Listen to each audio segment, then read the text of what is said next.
Let's say you are going to have a face-to-face meeting with a prospect, or this is the first time you're having that client meeting. What are some of the things that you could say to make sure that that meeting is successful or goes the way that you want? Today I'm going to teach you 5 most powerful sales questions ever that you could use in a client meeting. Now you have to understand this when you are meeting face to face with a client. Now we're not just talking about closing on the phone.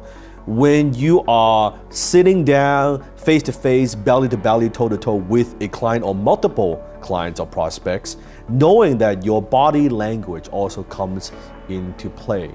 So the way you present yourself, the way that you dress, all that makes a difference. But today we're gonna just focus on the question. Most salespeople, they make this mistake that they let their guards down, meaning that they think, oh, I'm meeting face to face with a client, it's already a done deal.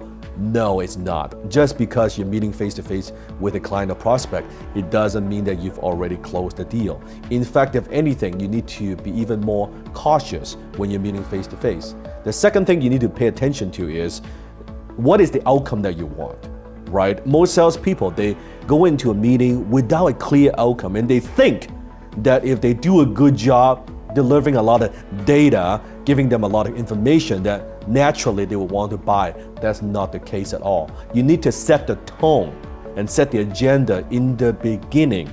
So at the end, so the closing part or signing the deal, that becomes a very, very natural conclusion of what should happen next. But you need to be very, very strategic about it. So question number 1, and that is this: what motivates you to meet with us today?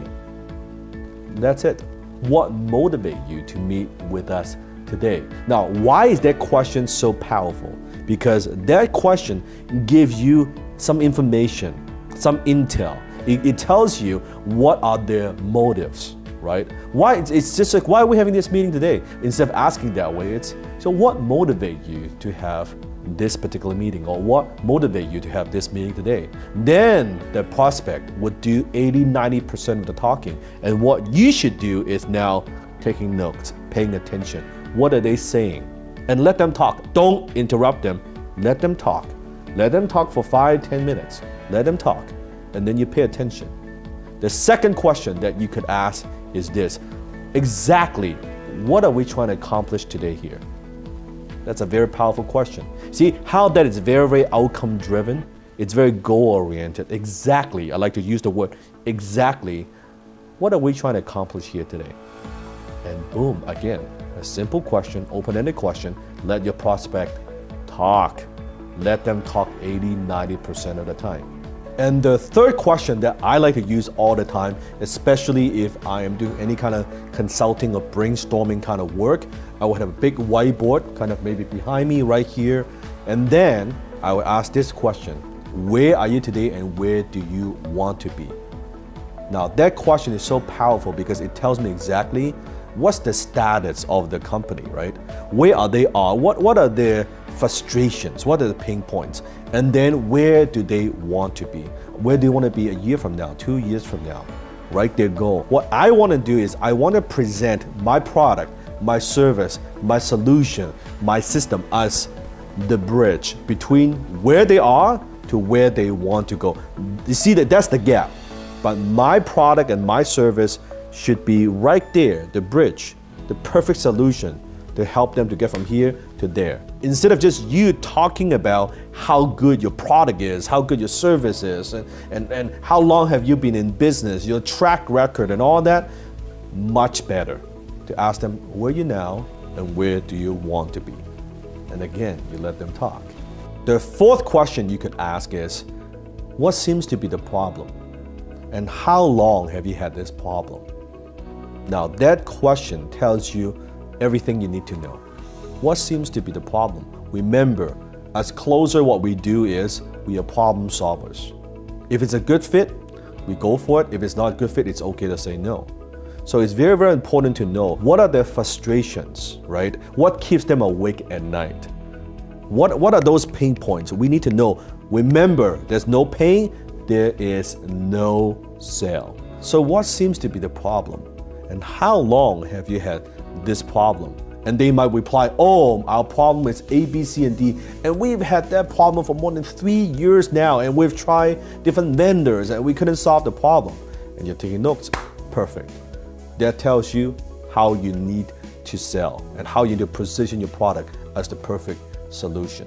Question number 5, and this is my favorite of them all, and that is this. If this meeting accomplished everything you could possibly hope for, what would that look like? See, this question paints a picture in the prospect's mind. Yeah, what would that look like? And they would give you the criteria. How do you make sure that this is a successful meeting? And they'll tell you, well, I would love to walk away with a step-by-step plan. Okay, what else? Well, I would love to have maybe 2 or 3 concrete strategies that would help me solve this kind of problem. All right, okay. And I would like to know exactly how you would help us and help our company in the long term. Okay, no problem, I could do that. Simple questions. See, all these simple but powerful questions are designed for one thing and one thing only. And that's to have a deep understanding of what your prospect is looking for during that meeting. So next time, when you're in a face-to-face meeting, your first prospect meeting, test them out. These 5 powerful questions, and comment below and let me know how that works for you. If this is the first time you're watching my video, welcome to my channel. Make sure you hit the subscribe button and turn on the notification, and also comment below and let me know what other challenges you have when it comes to closing and sales. And if the questions are good, I'll be more than happy to take some of those questions and answer that in a future video. So stay tuned.